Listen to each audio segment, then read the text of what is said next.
예배 시작하겠습니다. 반갑습니다, 성도 여러분. 오늘도 영상으로 저희들이 함께 예배 드리는데요. 이 시간 우리 마음 가운데 또 감사와 기쁨이 또 넘쳐날 수 있는 시간이 될 수 있기를 간절히 바랍니다. 우리 첫 찬양을 조금 바꾸었는데요. 우리 이 찬양을 좀 드렸으면 좋겠습니다. 내게 강 같은 평화.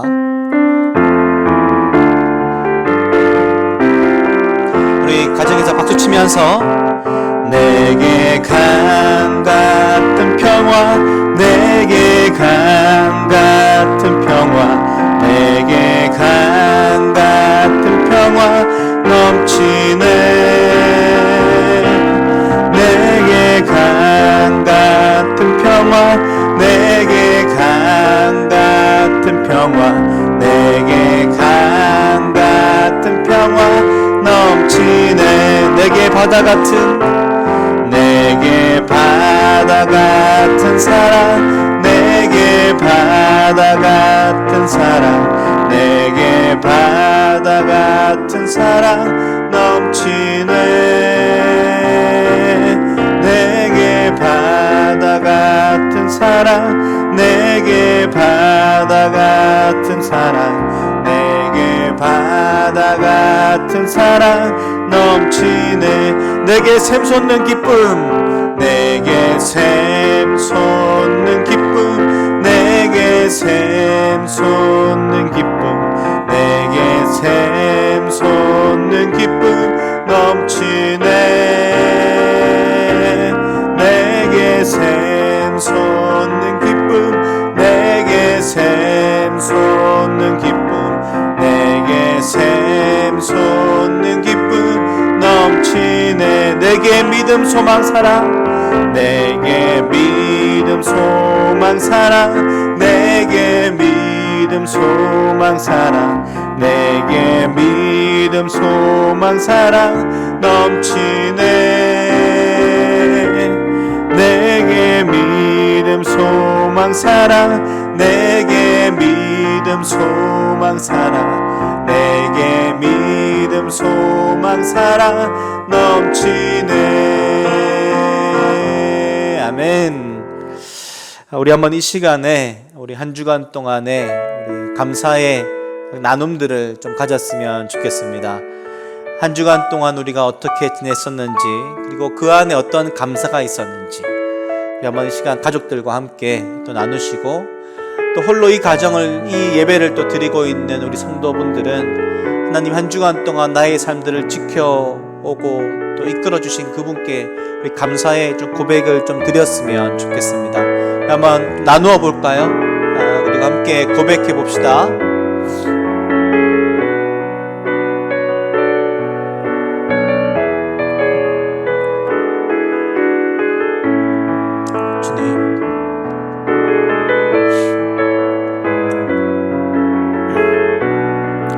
어떻게 지냈는지, 어떠한 우리 삶들이 있었는지 한번 고백해 볼까요? 나누어 볼까요?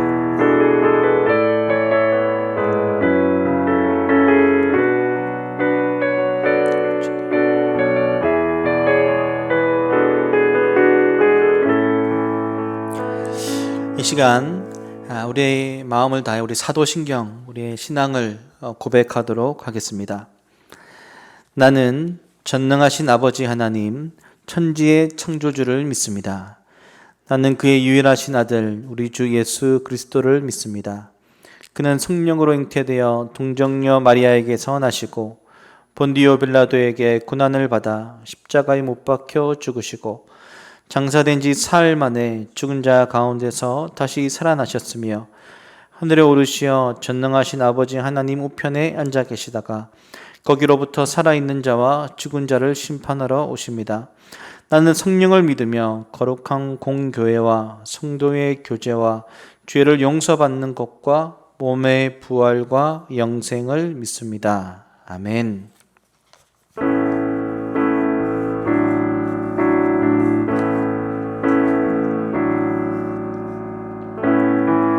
하늘의 문을 여소서, 이곳을 주목하소서. 주를 향한 노래가 꺼지지 않으니 하늘을 열고 보소서. 이곳에 임재하소서. 주님을 기다립니다. 기도의 향기가 하늘에 닿으니 주여 임재하여 주소서. 이곳에 오셔서 이곳에 앉으소서. 이곳에서 드리는 예배를 받으소서. 주님의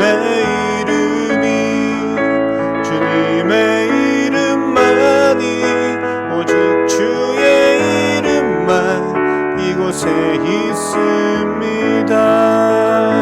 하늘의 문을 여소서. 하늘의 문을 여소서. 이곳을 주목하소서. 주를 향한 노래가 꺼지지 않으니 하늘을 열고 보소서. 이곳에 임재하소서. 주님을 기다립니다. 기도의 향기가 하늘에 닿으니 주여 임재하여 주소서. 이곳에 오셔서 이곳에 앉으소서. 이곳에서 드리는 예배를 받으소서. 주님의 이름만이 오직 주의 이름만 이곳에 있음. 이곳에 오셔서 이곳에 앉으소서. 이곳에서 드리는 예배를 받으소서. 주님의 이름만이 오직 주의 이름만 이곳에 있습니다.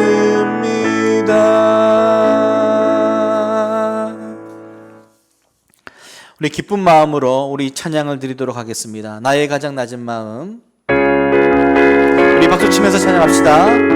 우리 가정에서도 우리 박수치면서 우리 찬양하겠습니다. 나의 가장 낮은 마음. 나의 가장 낮은 마음.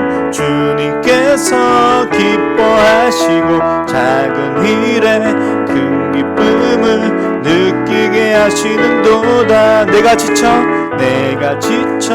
무력할 때 주님 내게 힘이 되시고 아름다운 하늘나라 내 맘에 주시는도다. 우리에게 축복하신 하나님 사랑 낮은 자를 높여주시고 아름다운 하늘나라 허락하시고 내 모든 것 예비하시네. 찬양함의 기쁨을 감사함의 평안을 강구함의 하나님 알도록 하셨네. 우리 처음부터 다시 찬양합시다. 나의 가장 낮은 마음 주님께서 기뻐하시고 작은 일에 큰 기쁨을 느끼게 하시는도다. 내가 지쳐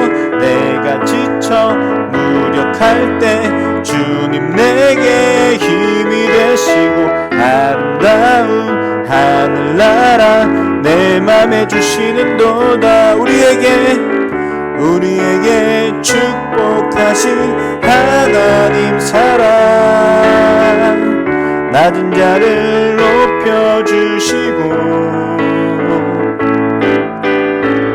아름다운 하늘나라 허락하시고 내 모든 것 예비하시네. 찬양함의 기쁨을 감사함의 평안을 강구함의 하나님 알도록 하셨네. 찬양함의 기쁨을 찬양함의 기쁨을 감사함의 평안을 강구함의 하나님 알도록 하셨네. 주 하나님 주 하나님 독생자 예수 날 위하여 오시었네. 내 모든 죄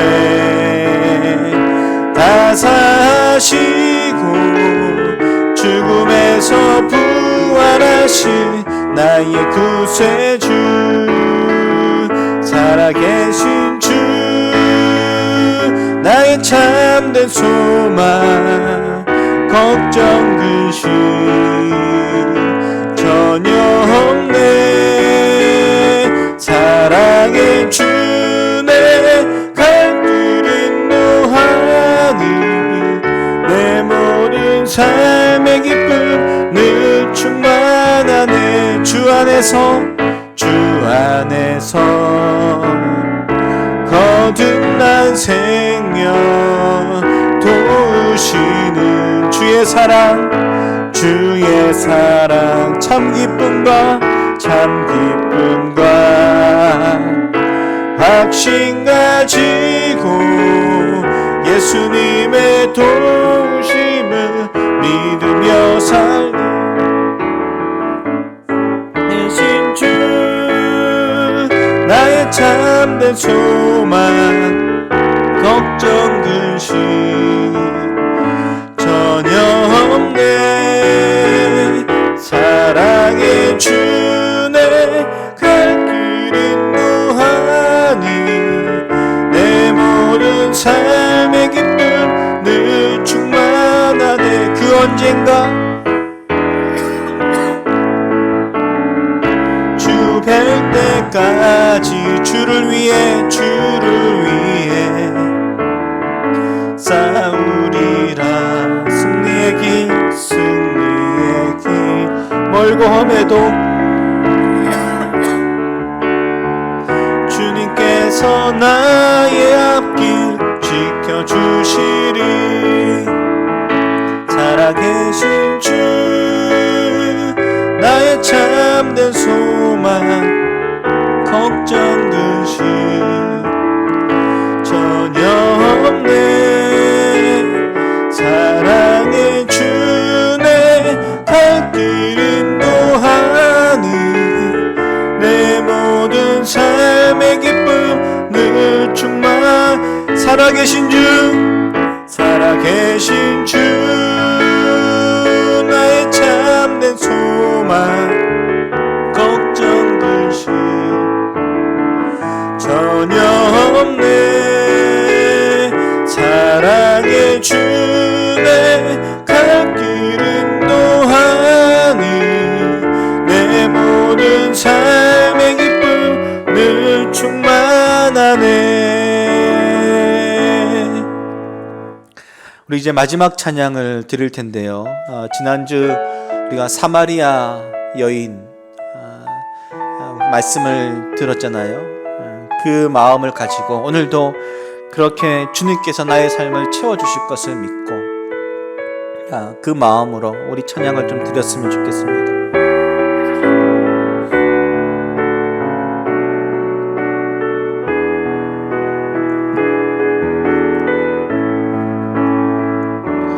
우물가의 여인처럼 난 구했네. 헛된 것들을 그때 주님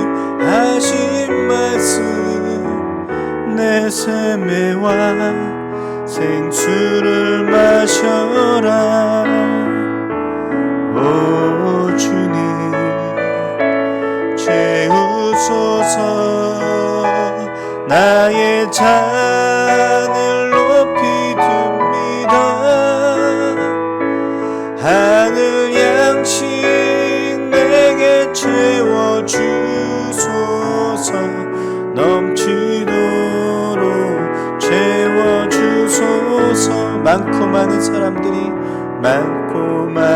사람들이 찾았었네. 헛되고 헛된 것들을 주 안에 감추인 보배. 세상 것과 난 비길 수 없네. 오 주님 채우소서. 나의 잔을 높이 듭니다. 하늘 양식 내게 채워주소서. 넘치도록 채워주소서. 내 친구여 거기서 돌아오라. 내 주의 넓은 품으로. 우리 주님 너를 반겨 그 넓은 품에 안아주시리. 오 주님 채우소서. 나의 잔을 높이 듭니다. 하늘 양식 내게 채워주소서. 넘치도록 채워주소서. 오 주님 채우소서. 나의 잔을 높이 듭니다. 하늘 양식 내게 채워주소서. 넘치도록 채워주소서. 우리 한번 이 시간에 우리 합심해서 좀 기도 드렸으면 좋겠습니다.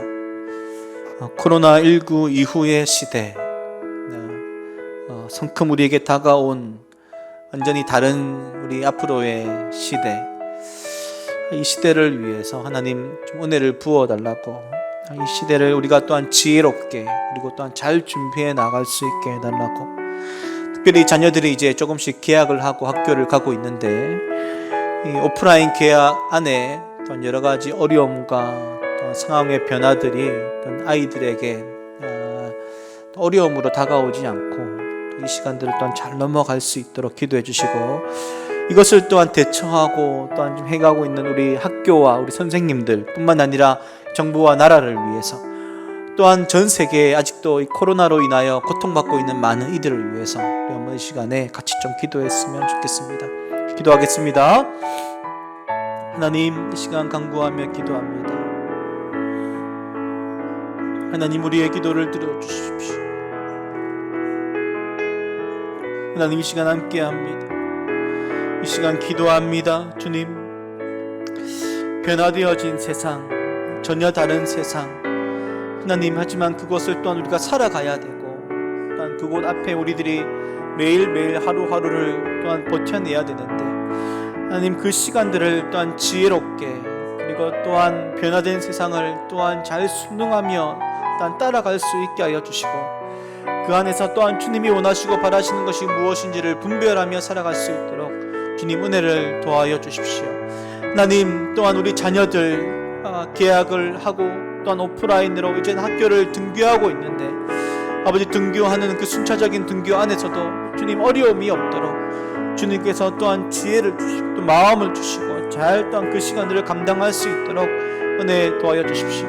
무엇보다 그것을 또한 대처하며 나간 우리 선생님들, 또 학교뿐만 아니라 정부와 나라, 하나님 이 모든 것들 안에 또한 주님 함께하여 주시고, 또한 코로나19로 인하여 지금도 전 세계적으로 고통받고 있고 또한 아파하고 있는 많은 이들에게 또한 은혜를 더하여 주셔서 주님 능히 그 모든 것들을 잘 감당할 수 있도록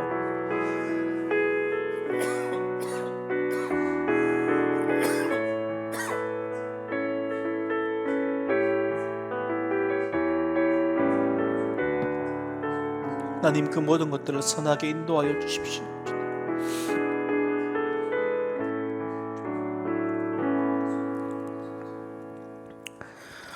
오늘은 코로나19를 위한 중보기도 60일차 기도인 안종선 집사님 기도입니다.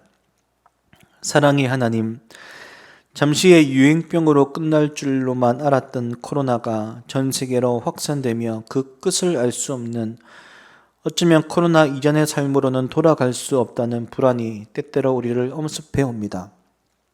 그럼에도 불구하고 모든 것을 주관하시는 아버지 하나님께 기도하며 나아갈 수 있음에 감사가 차오릅니다.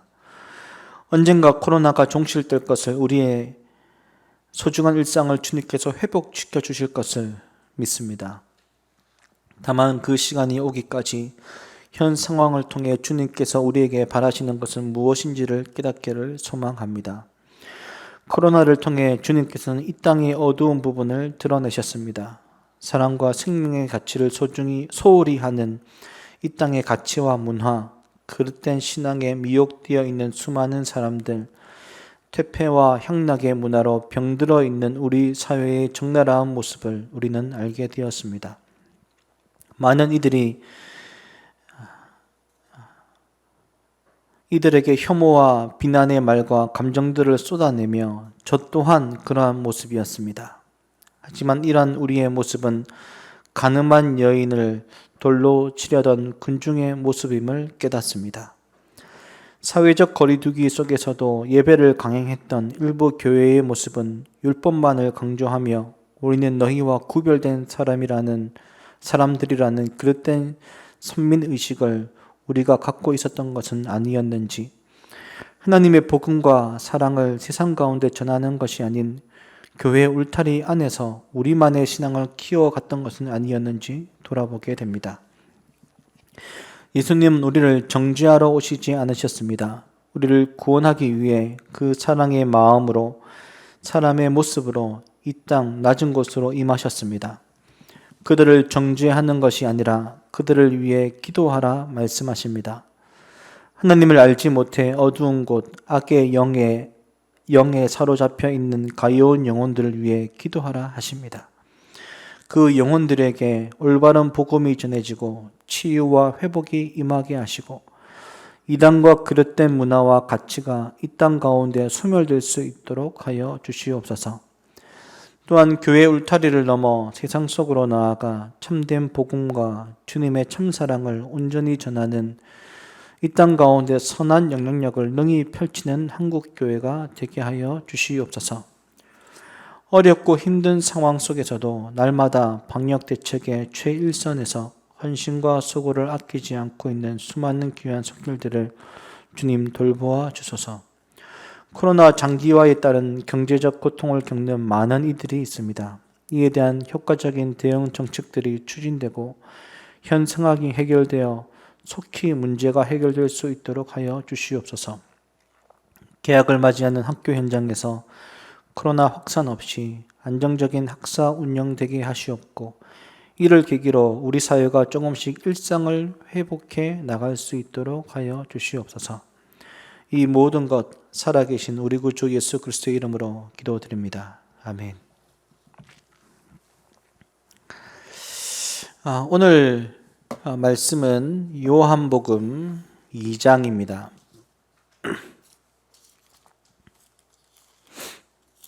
오늘 우리에게 주신 말씀은 요한복음 2장 1절부터 11절까지 말씀을 읽도록 하겠습니다. 요한복음 2장 1절부터 11절, 집에서는 교독으로 읽으셔도 되고 또 함께 읽으셔도 되고 자유롭게 좀 읽도록 하겠습니다. 제가 읽겠습니다. 사흘째 되던 날 갈릴리 가나에 혼례가 있어 예수의 어머니도 거기 계시고 예수와 그 제자들도 혼례의 청함을 받았더니 포도주가 떨어진지라. 예수의 어머니가 예수에게 이르되 저들에게 포도주가 없다 하니 예수께서 이르시되 여자여 나와 무슨 상관이 있나이까 내 때가 아직 이르지 아니하였나이다. 그의 어머니가 하인들에게 이르되 너희에게 무슨 말씀을 하시든지 그대로 하라 하니라. 거기에 유대인의 정결 예식을 따라 두세 통 드는 돌 항아리 6이 놓였는지라. 예수께서 그들에게 이르시되 항아리에 물을 채우라 하신즉 아기까지 채우니 이제는 떠서 연회장에 갖다 주라 하심에 갖다 주었더니 연회장은 물로 된 포도주를 맛보고도 어디서 났는지 알지 못하되 물 떠온 하인들은 알더라. 연회장이 신랑을 불러 말하되 사람마다 먼저 좋은 포도주를 내고 취한 후에 낮은 것을 내거늘 그대는 지금까지 좋은 포도주를 두었도다 하니라. 예수께서 이 첫 표적을 갈릴리 가나에서 행하여 그의 영광을 나타내심에 제자들이 그를 믿으니라. 아멘.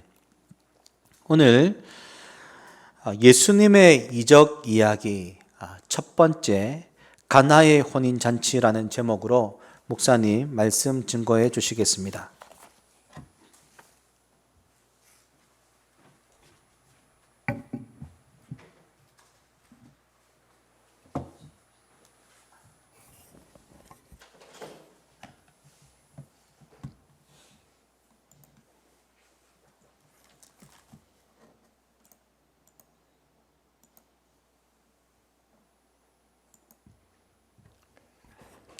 여러분 반갑습니다.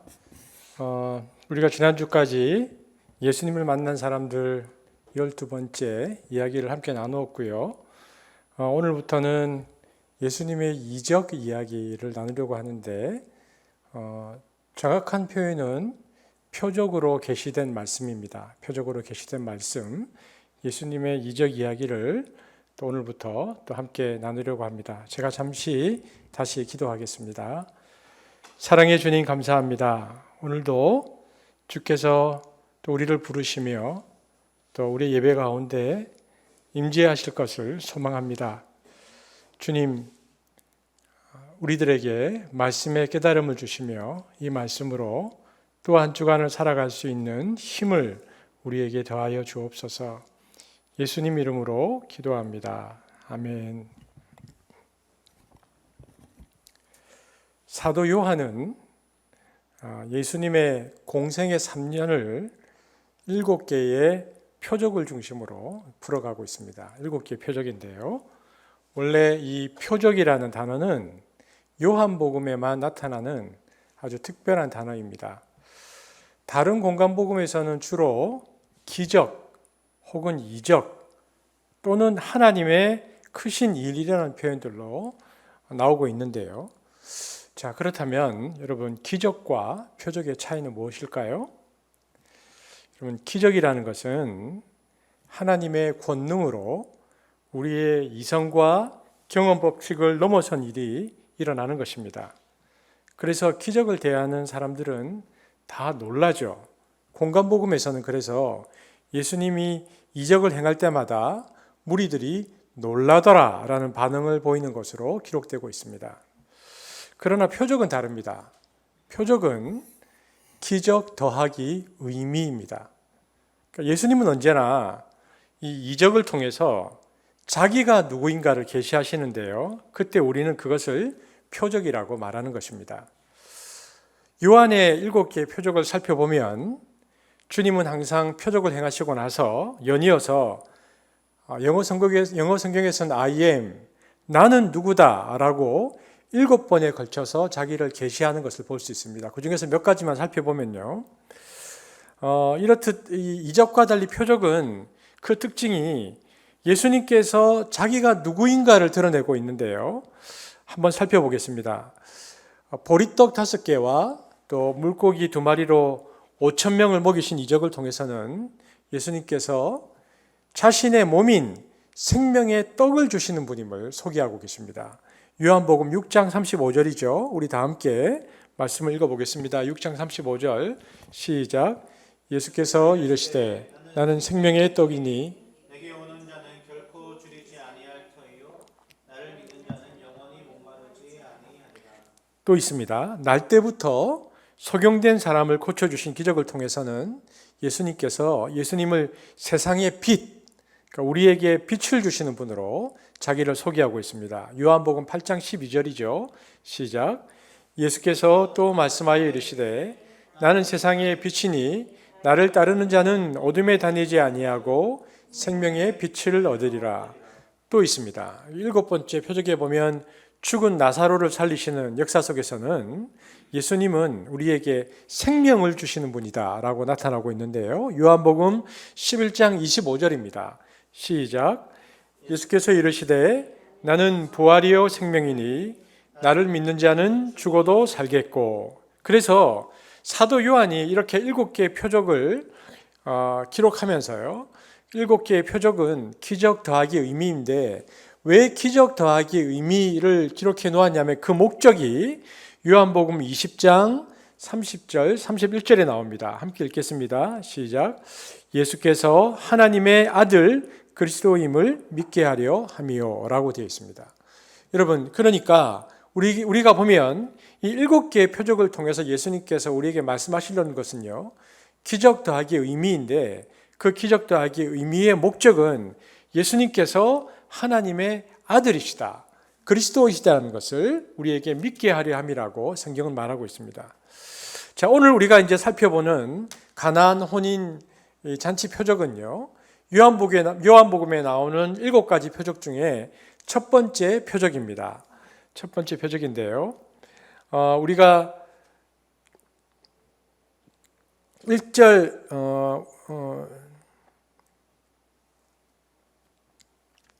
11절인데요. 11절 말씀을 한번 같이 읽어보겠습니다. 11절 시작. 예수께서 이 처음 표적을 갈릴리 가나에서 행하여. 여기에 보면 이 표적이 첫 번째 표적이라고 요한은 정확하게 명시하고 있습니다. 무슨 뜻일까요?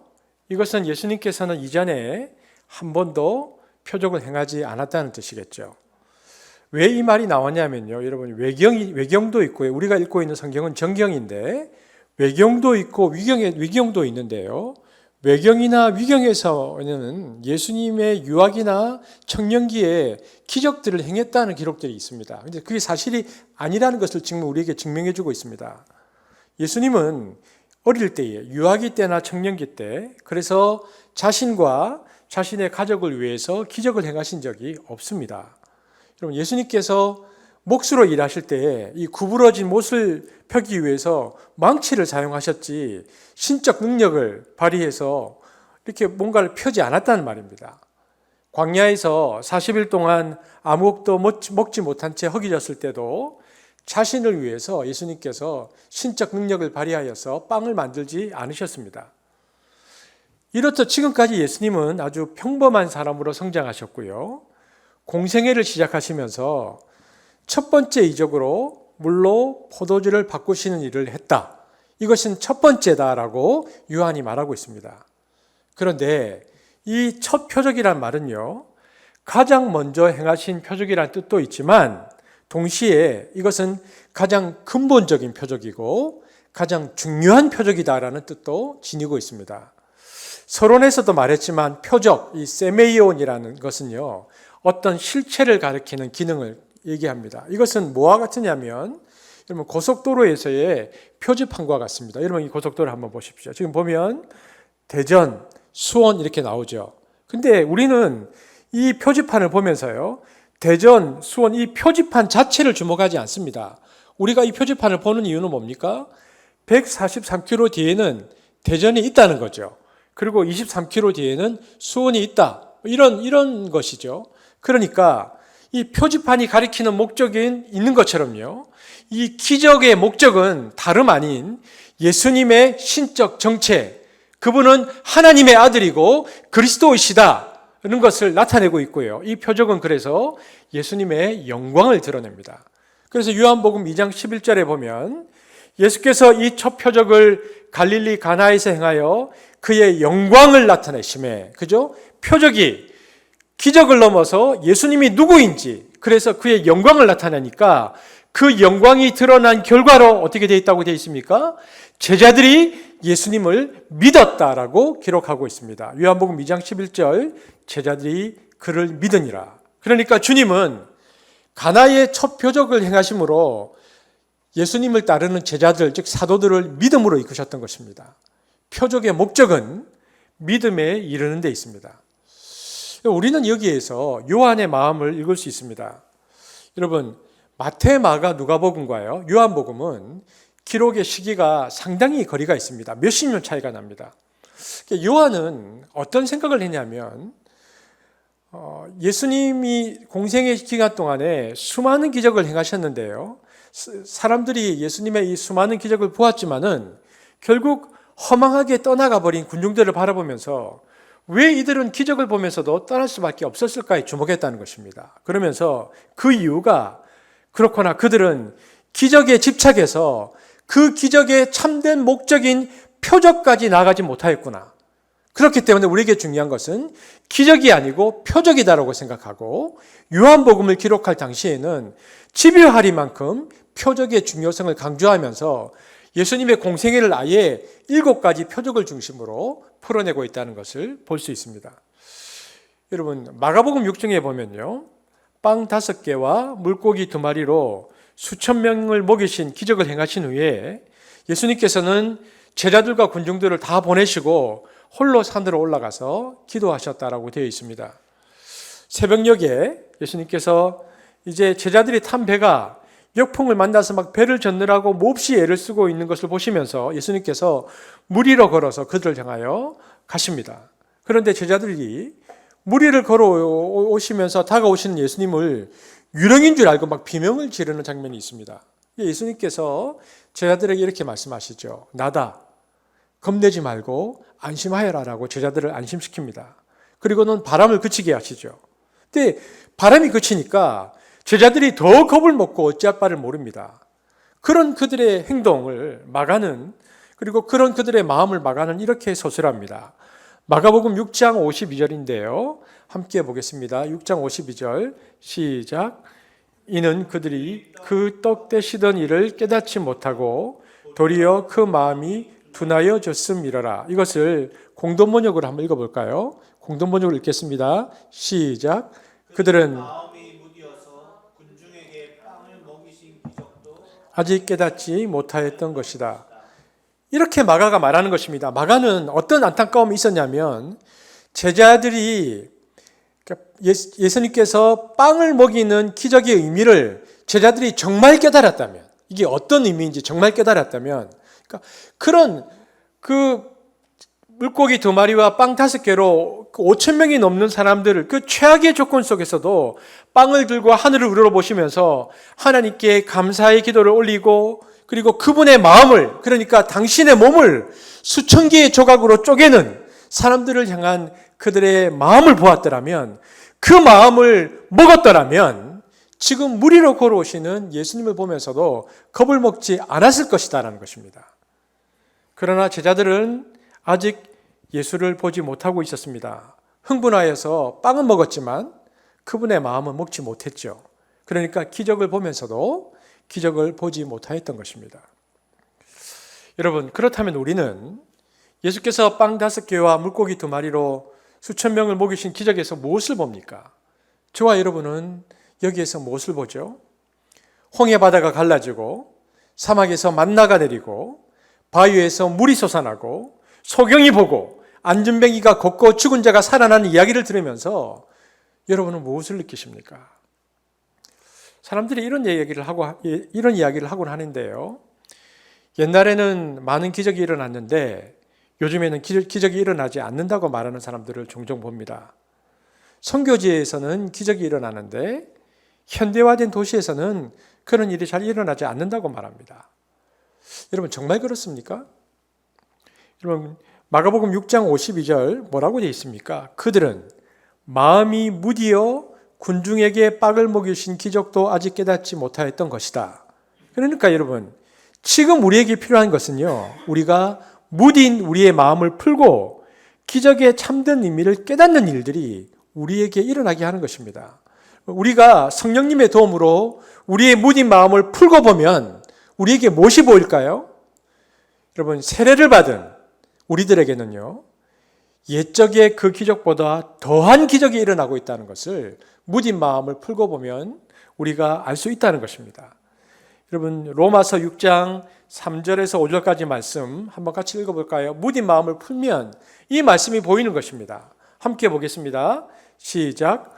무릇 그리스도 예수와 합하여 세례를 받은 우리는 그의 죽으심과 합하여 세례를 받은 줄을 알지 못하느냐.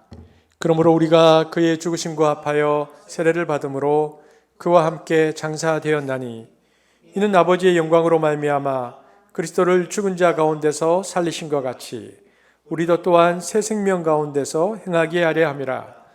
만일 우리가 그의 죽으심과 같은 모양으로 연합한 자가 되었으면 또한 그의 부활과 같은 모양으로 연합한 자도 되리라. 여러분, 바울은 세례를 받고 그리스도와 하나가 된 우리는 이미 예수와 함께 죽고 그분과 함께 묻히고 그분과 함께 살아나게 되었다고 말합니다.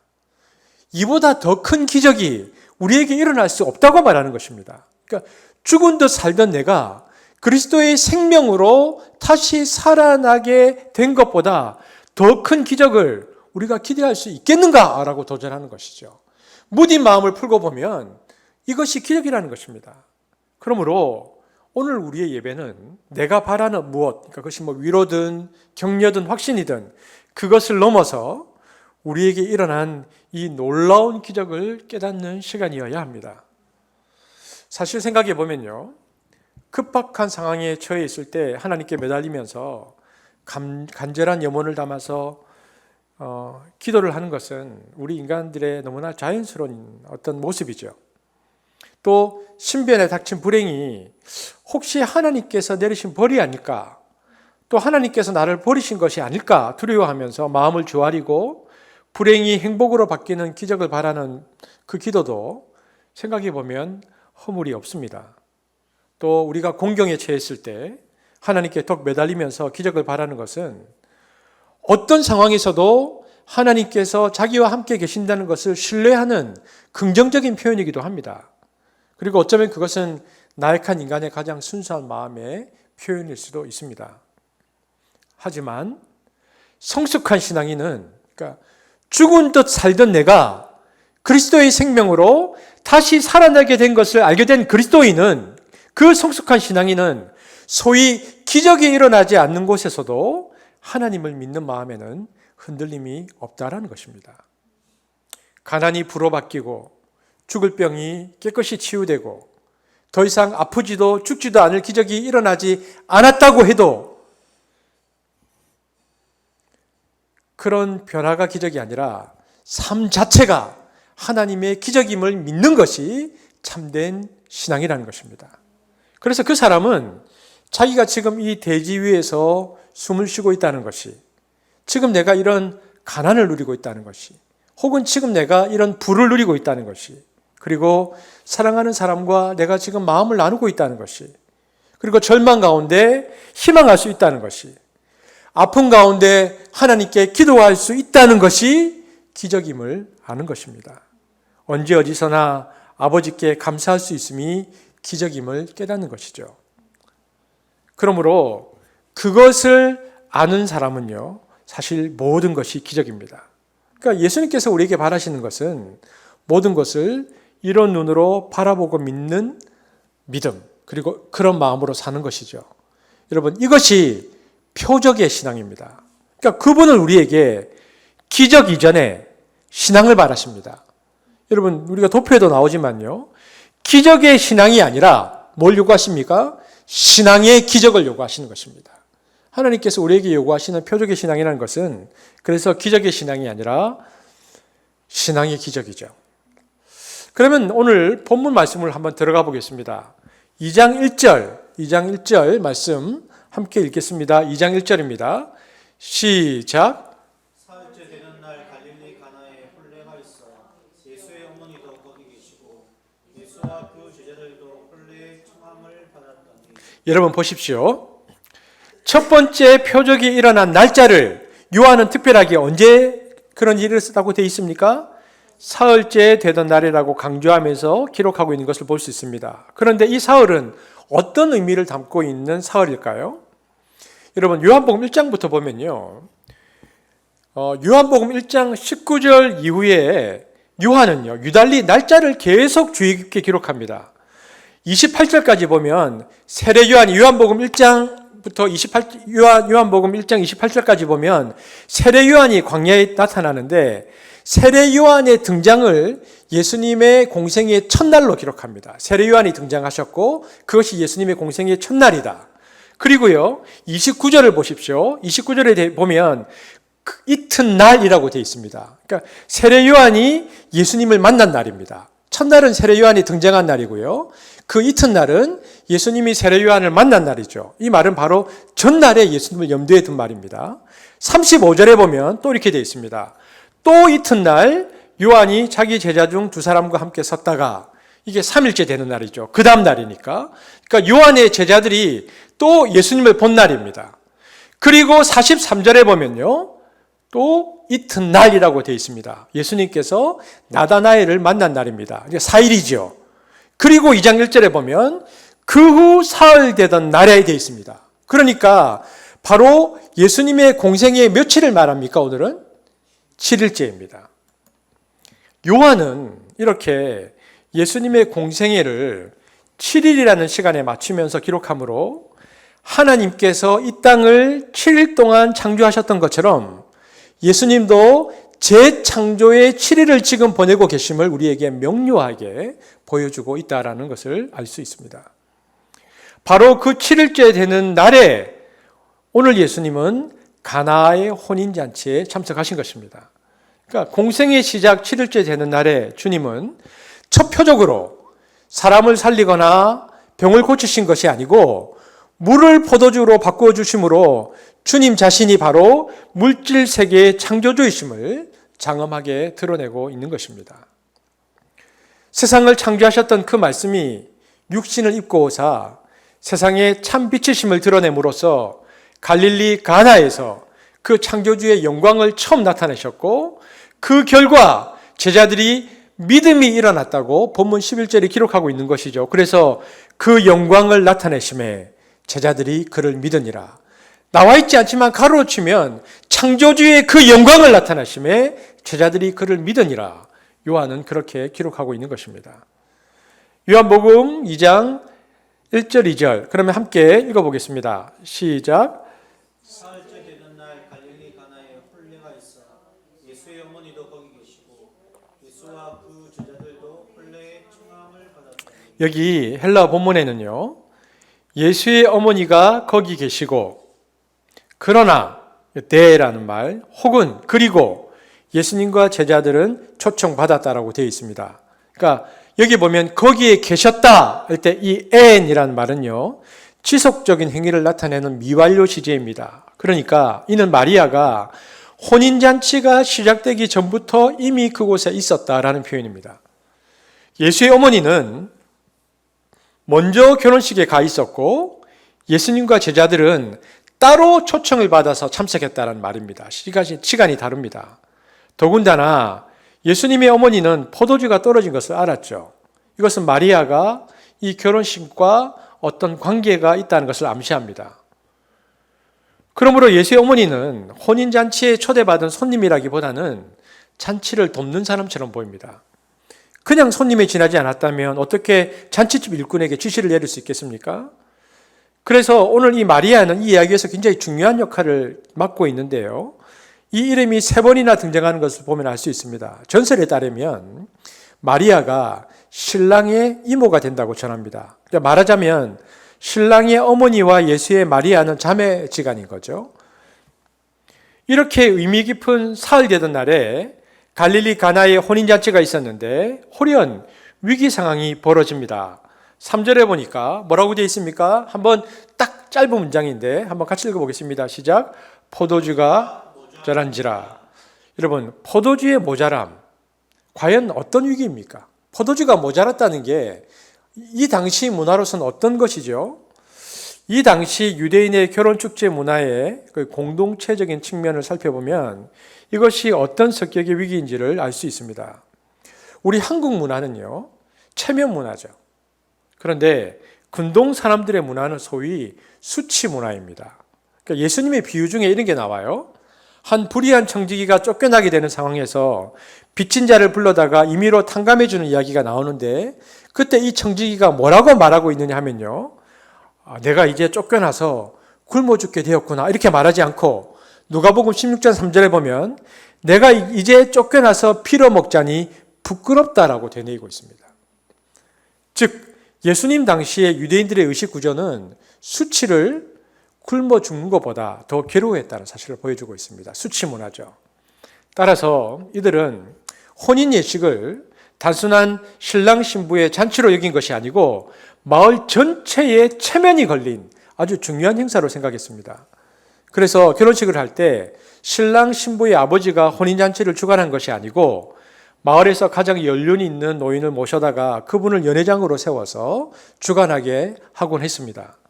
그래서 탈무드에 보면요, 이렇게 중요한 마을 공동체 잔치인 결혼잔치에서 포도주 준비를 소홀히 해서 잔치가 만약 파행이 되면 신랑 신부의 부모가 연회장으로부터 고발을 당하고 심지어는 끌려가서 몇 가지 맞는 경우가 있었다라고 기록하고 있습니다. 왜냐하면 이런 혼인잔치는, 그리고 이런 파행으로 몰아간 혼인잔치는 마을 전체를 수치로 몰아가는 아주 치욕적인 사건으로 여긴 것이죠. 그러니까 오늘 가나의 잔치에서 포도주가 모자랐다라는 것은 이 당시 문화로 보면 엄청난 공동체적인 위기라는 것을 알 수 있습니다. 3절에 보니까 포도주가 모자란지라 예수의 어머니가 예수에게 이르되 저에게 포도주가 없다 하니라고 말했습니다. 그러므로 여기서 포도주가 없기 때문에 없다라고 말하는 이 마리아의 말은요, 단순히 포도주가 떨어진 이상의 간절한 의미가 담겨 있습니다. 지금 그녀는, 그리고 그녀의 마음과 시선은 방금 결혼한 부부와 그들의 가족이 무안해하는 모습을 보았고요, 그 모습을 보자마자 안타까워하면서 예수님께 곧바로 말씀드린 것입니다. 여러분, 우리에게 필요한 시선이죠. 마리아가 방금 결혼한 부부와 그들의 가족의 모습들을 보았고 예수님께 말씀드린 것처럼 우리도 우리 공동체에 있는 그 누군가의 필요를 볼 필요가 있고요, 그리고 누군가의 안타까워하는 모습, 그리고 오류하는 모습을 보면서 예수님께 말씀드리는 행위가 필요하는데, 그 말씀드리는 행위의 이름은 중보기도입니다. 그죠? 공동체에 필요한 자세를 오늘 마리아가 보이고 있습니다. 그럼 우리는 이렇게 생각해 볼 수 있습니다. 여기서 우리는 지금 예수님이 계시고요, 예수님의 제자들도 있고 마리아도 있는데, 우리는 사도들조차 아직 예수님에 대한 믿음이 없을 때에 마리아만이 어떻게 남달리 예수님에 대해서 이런 놀라운 믿음을 가지고 있었을까? 포도주가 떨어졌다는 얘기를 혼인을 주관하고 있었던 사람에게 가지 않고 왜 예수님께 가서 말할 수 있었을까? 마리아의 그 믿음은 과연 어디에서 발현될 것일까를 생각해 봅니다. 마리아는 예수님이 태어날 때 천사가 와서 했던 말, 그리고 목자들의 전언, 그리고 얼마 후엔 동방박사들이 찾아온 사건, 또한 예루살렘에서 안나와 시몬이 행한 예언, 그리고 누가복음 2장 51절에 보면 13살 되던 해에 성전에서 일어난 모든 일들을 마리아는 마음에 깊게 두고 있었다는 것입니다. 그냥 흘려보내지 않았습니다. 이런 남다른 마음속 깊은 곳에 믿음이 마리아에게 있었기 때문에 포도주가 떨어지자 이 위기를 해결할 분은 우리 주님밖에 없다고 마리아는 생각했던 것입니다. 그래서 주방에서 급히 달려와서 포도주가 없다고 말하면서 마리아는 이 공동체적인 위기 속에서 예수님께 간절히 도움을 구하고 있다는 것을 볼 수 있습니다. 그런데 이런 마리아의 남다른 믿음의 요청에 대한 예수님의 반응은 어떻습니까? 놀랍게도 예수님의 대답은 아주 싸늘하다는 것을 알 수 있습니다. 4절 말씀 한번 같이 읽겠습니다. 시작. 여자여 나와 무슨 상관이 있나이까? 내 때가 아직 이르지 못하였나이까? 여기 보면 여자여 구나이라는 이 헬라 어법을 보면요, 여러분 어떤 느낌이 듭니까? 지금 우리 한국 문화에서 아들이 여자애라고 부르면 이게 어떤 느낌입니까? 근데 여러분, 이 여자애라는 말은요, 결코 여자에 대한 비칭이 아닙니다. 존칭인데요. 그런 존칭이긴 한데, 그런데 이 용어는 정확하게 표현하면 냉정한 3인칭이라는 것에 주목해야 됩니다. 그러니까 좀 거리를 둔 존칭이죠. 그러니까 이 3인칭 표현을 통해서 예수님은 그 어머니 마리아에게 냉정하게 제3자적인 거리를 두고 있다는 것을 볼 수 있습니다. 우리는 이 표현, 이 짧은 표현을 통해서 이제는 예수님께서 공생애의 첫날 행하신 표적이잖아요. 이 표현을 통해서 한 여인의 사적인 아들로서의 예수님이 아니고 마침내 공생의 길에 들어선 예수님의 모습을 떠올리게 됩니다. 그것을 기록한 것이죠. 지금까지는 어머니와 아들의 관계였지만 앞으로는 그런 관계를 초월하여 만인에 대한 메시아로서의 당신을 드러내실 것이다. 그 표현으로 여자여라는 표현이 쓰이고 있습니다. 그리고 그 뒤에 나와 무슨 상관이 있나이까? 라는 것은 거절을 표현하는 세머의 요법입니다. 그러니까 사사기, 사무엘하, 열왕기상, 열왕기하, 역대하 찾지는 않겠지만 정확하게 똑같은 표현이 계속 나옵니다. 그런 거절을 표현한 표현인데요. 제3자적인 거리를 두면서 셈족이 쓰는 어떤 언어적 표현으로 거절, 예수님께서 상관이 없다라고 거절하고 계십니다. 여러분, 그 이유는 무엇일까요? 왜 예수님은 이렇게 이 마리아의 요청을 자신과 상관이 없는 걸로 제3자적인 거리를 두고 싸늘하게 거절하고 계시는 것일까요? 바로 4절에서 그 대답을 찾을 수 있습니다. 4절이 뭐라고 되어 있느냐면 내 때가 아직 이르지 못하였나이다 라는 대답에서 우리는 그 이유를 찾을 수 있습니다. 그러니까 이 대답에서 우리가 알 수 있는 것은 무엇입니까? 주님께서 상관하실 때가 있고 또 상관하지 아니하실 때가 있다라는 것입니다. 우리는 항상 지금 도와주세요. 지금이 바로 당신이 나를 도우실 때입니다라고 바로 그때입니다라고 주장합니다. 그러나 주님은 때로는 나와 상관이 없고 내가 개입할 때도 아니라고 냉정히 거절하시곤 합니다. 여러분, 그렇다면 주님의 때란 어느 때일까요? 도대체 주님의 때는 무엇을 가르치는 것일까요? 요한복음에 보면 여러 번에 걸쳐서 주님의 때를 언급하고 있습니다. 요한복음 7장 6절, 예수님의 생애를 쭉 기록하는 때인데요. 한번 보겠습니다. 요한복음 7장 6절 시작. 예수께서 이르시되 이르지 아니하였거니와 너희 때는 늘 준비되어 있느라. 예수께서 이르시되 내 때는 아직 이르지 아니하였다 얘기하셨죠. 요한복음 8장 20절 시작.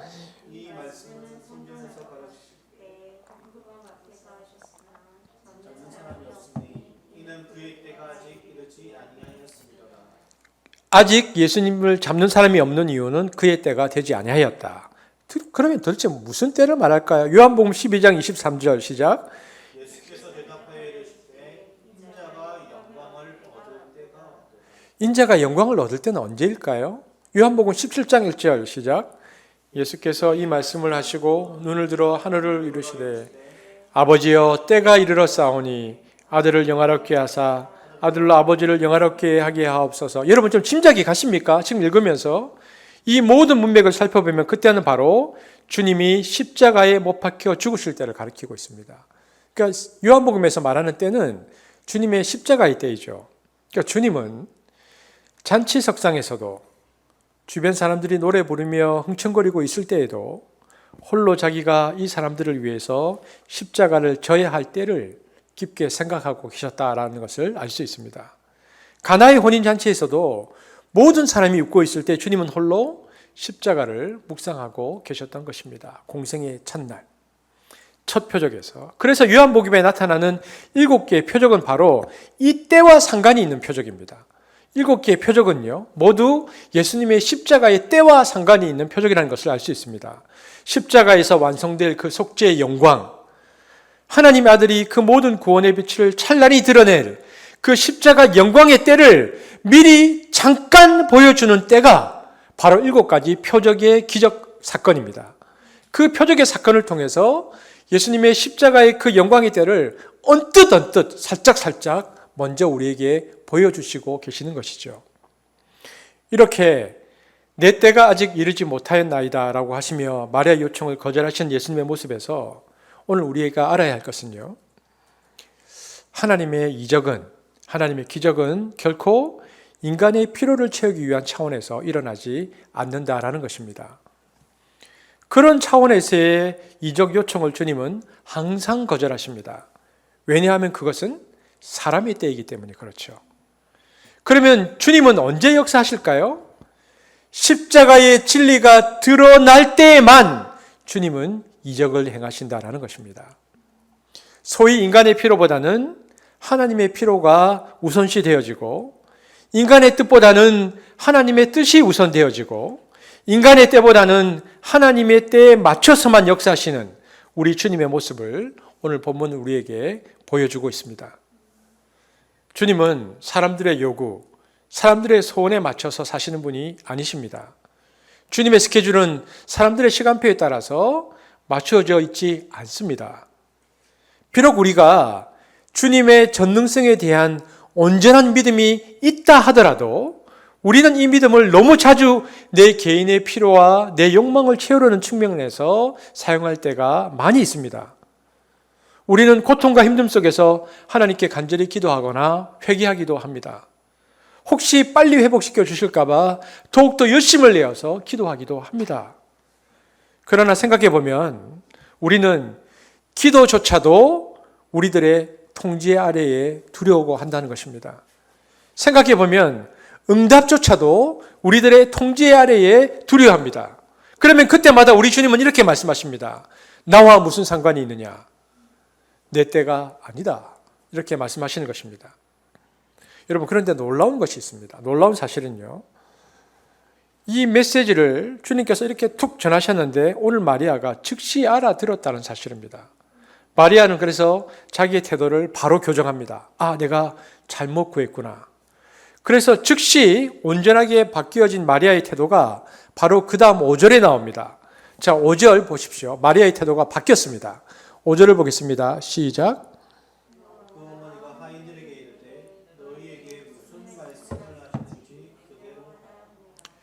여러분, 무엇인가 오늘 마리아처럼 하나님께 기도했는데 주님으로부터 내 때가 아니다라고 하면서 거절당한 경우가 있으십니까? 그렇다면 여러분은 그 거절당한 기간을 과연 무엇을 하면서 어떻게 보내셨습니까? 4절과 5절 사이, 여러분의 인생의 4절과 5절 사이에 내가 무엇을 기도했고 거절당했을 때 여러분의 인생의 4절과 5절 사이에 여러분은 무엇을 하셨습니까? 대부분의 사람들은 낙심하거나 불평하면서 그 시간을 보냅니다. 또 그때가 될 때까지 그저 막연히 기다립니다. 그런데 이렇게 그 기간을 영적으로 잠잠해서 기다리는 사람한테는 절대로 그때, 그러니까 하나님의 구원의 때가 오지 않습니다. 그러면 어떤 사람에게 주님의 때가 돌아옵니까?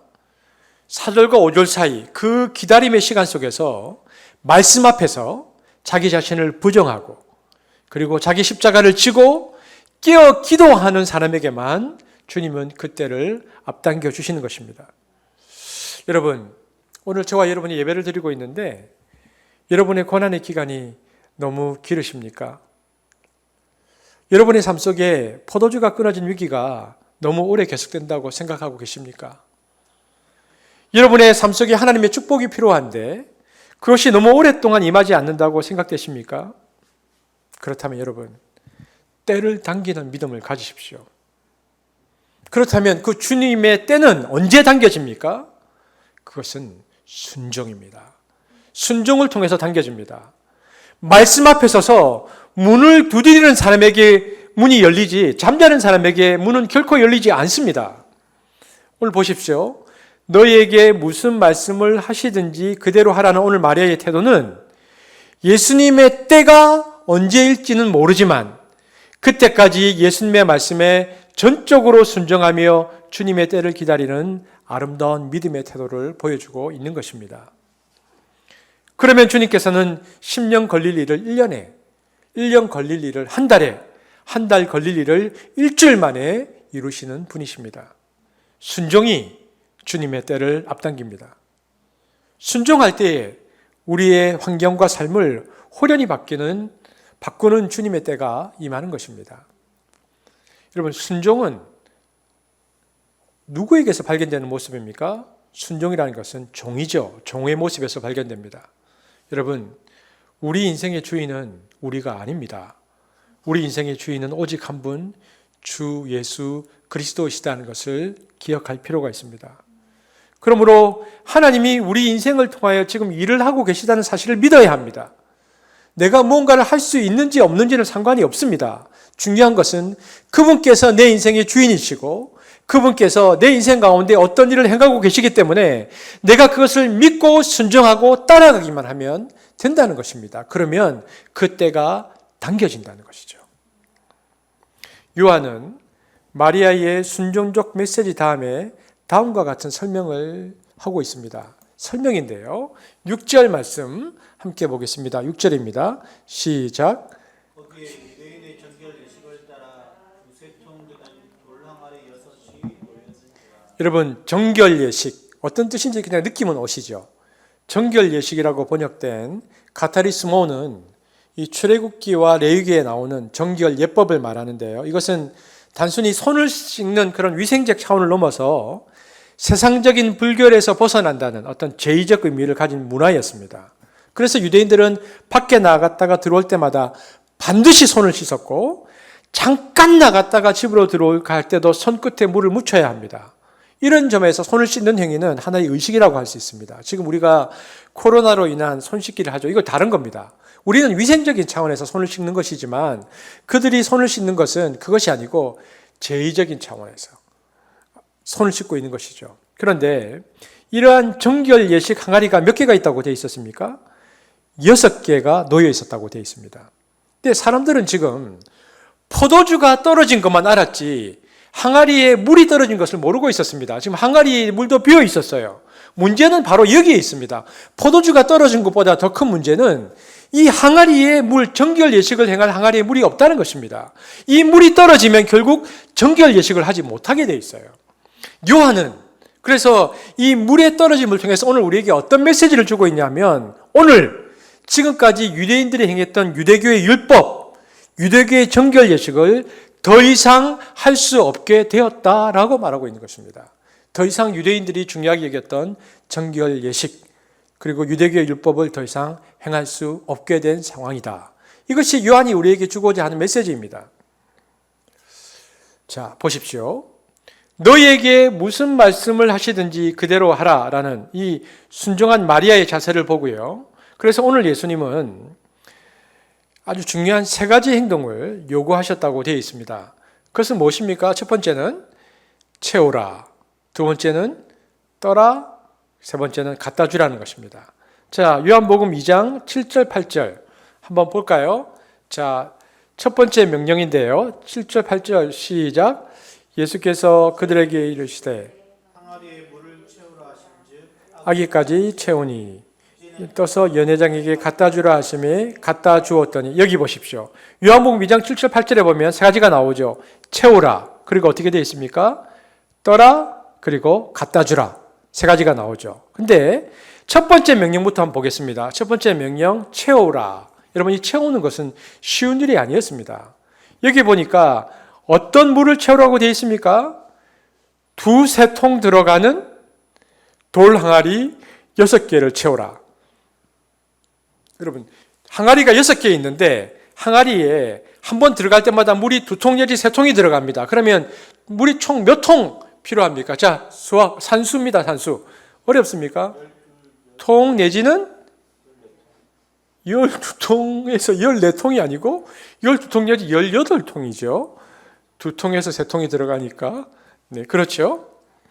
그리고 2-3통이라는 것은 약 100리터를 가리킵니다. 여러분 묻고 그 마시는 물 있죠? 뭐 1.8리터 이런 물들이 있잖아요. 근데 100리터를 가리킵니다. 근데 이것이 6개 있었다는 것은 600리터의 정도의 물이 필요한 것이죠. 엄청난 양이죠. 그러니까 600리터 정도의 물을 담을 수 있는 100리터를 담을 수 있는 항아리가 6개 있었다는 것인데요. 이 당시 문화에서 보통 한 가정에 돌 항아리는 한 통 정도만 있으면 됩니다. 가족들이 쓸 것. 그런데 여기에 6개의 통이 있었다는 것은 뭡니까? 결혼식이니까 다른 집에서 빌려왔다는 거죠. 손님이 올 것을 대비해서 빌려왔는데, 여러분, 우리가 수가성 여인 기억합니까? 팔레스타인 마을의 우물은 수가성 여인의 사건에서도 보듯이 주로 어디에 있습니까? 마을에서 멀리 떨어져 있죠. 그래서 물 한번 뜨러 갔다 오려면 굉장히 오랜 시간이 걸리는 겁니다. 그런데 이걸 지금 몇 번 해야 되는 겁니까? 12번에서 18통을 떠와야 된다는 것입니다. 그러니까 이게 보통 일이 아닌 것입니다. 아마도 예상한 것보다 더 많은 손님이 방문했겠죠. 그러니까 물이 다 떨어졌겠죠. 결례로 사용할 물이 떨어졌기에 더 이상 지금 손님을 받을 수도 없고요. 근데 이 포도주가 거기다가 떨어진 상황인데 지금 물을 채우라는 이 황당한 이야기를 듣게 되는 것입니다. 하인들은 어떤 생각을 했을까요? 아니, 지금이 물 기를 때입니까? 그리고 언제 가서 지금 물을 떠옵니까? 게다가 이미 와 있는 손님들에게도 지금 당장 대접할 포도주가 떨어졌는데 지금 옆 동네에 뛰어가서 포도주를 얻어도 모자랄 판에 왜 지금 그 멀리 가서 엉뚱한 물을 기르라고 하십니까? 이렇게 생각하면서 하인들은 거절했을 것입니다. 물을 채우라고 했을 때. 그런데 마리아가 너무나 단호하고 강한 어조로 무슨 말씀을 하시든지 그대로 하라고 딱 요구를 하니까, 너무 단호하게 말하니까, 철저한 순종을 요구하니까, 그래서 하인들은 그대로 할 수밖에 없었습니다. 그리고 그들은 서둘러서 마지막 항아리의 아구까지 물을 가득 채웠습니다. 시간이 좀 지났겠죠. 물이 가득 찼습니다. 두 번째 명령이 뭐였습니까? 채우고 난 다음에 뭐를 하라고 되어 있죠? 떠라. 여기서 나오는 이 안틀레오라는 단어는요, 물을 바가지로 푸다라는 뜻입니다. 여러분 잘 보십시오. 저를 한번 보시죠. 물이 있습니다. 물이 아구까지 찼습니다. 근데 포도주가 아닙니다. 지금 포도주를 뜨는 게 아니고 뭐를 뜹니까? 물을 뜨는 겁니다. 물을 떠서 책임자에게 가라는 지시를 받죠. 물을 뜬 것도 황당한데 물을 떠서 포도주가 떨어졌다고 하는데 물을 떠서 갖다 주라는 게 물을 떴다는 것이죠. 세 번째 명령은 뭐죠? 갖다 주어라. 그런데 하인들은 지금 이 명령 앞에서 난감했습니다. 아니, 지금 연회장은 급히 포도주를 찾는데 왜 물을 갖다 주라는 말인가? 이걸 갖고 가면 야단받을 것은 뻔한 일인데, 그런데 예수의 어머니가 무슨 말씀을 하시든지 그대로 하라고 했으니까 어쩔 수 없이 그들이 물을 들고 간 것입니다. 들고 가는 동안에, 여러분 그것은 물이었을까 포도주였을까요? 들고 가는 동안에 여전히 물은 포도주로 변하지 않았습니다. 여러분 그러면 언제 물이 포도주로 변했을까요? 원문을 보면 갖다 주었던이라고 되어 있는데 동사의 시제가 부정과거형입니다. 그래서 주석가들은 이런 겁니다. 하인의 손에서 물이 연회장의 손으로 건너가는 순간에 포도주로 변했다고 생각합니다. 마지막 순간까지는 물이었어요. 그런데 넘어가는데 포도주로 변했다는 것이죠. 그렇습니다. 연회장의 손으로 건너가는 순간 물이 포도주로 변했습니다. 연회장이 맛보더니 10절에 이렇게 좋은 포도주를 늦게까지 두었는가라고 감탄하며 칭찬했습니다. 그러니까 우리가 하인들이라면 어떻게 했을까요? 목을 쭉 빼고 뭐야? 이렇게 된 상황입니다. 바로 그 순간 변했죠. 성경은 그런데 이런 순종의 예를 우리에게 종종 들려줍니다. 성경에 이런 순종의 예가 많아요. 여호수아서 3장 15절 16절 이 순종의 다른 예죠. 함께 보겠습니다. 시작. 궤를 맨 자들이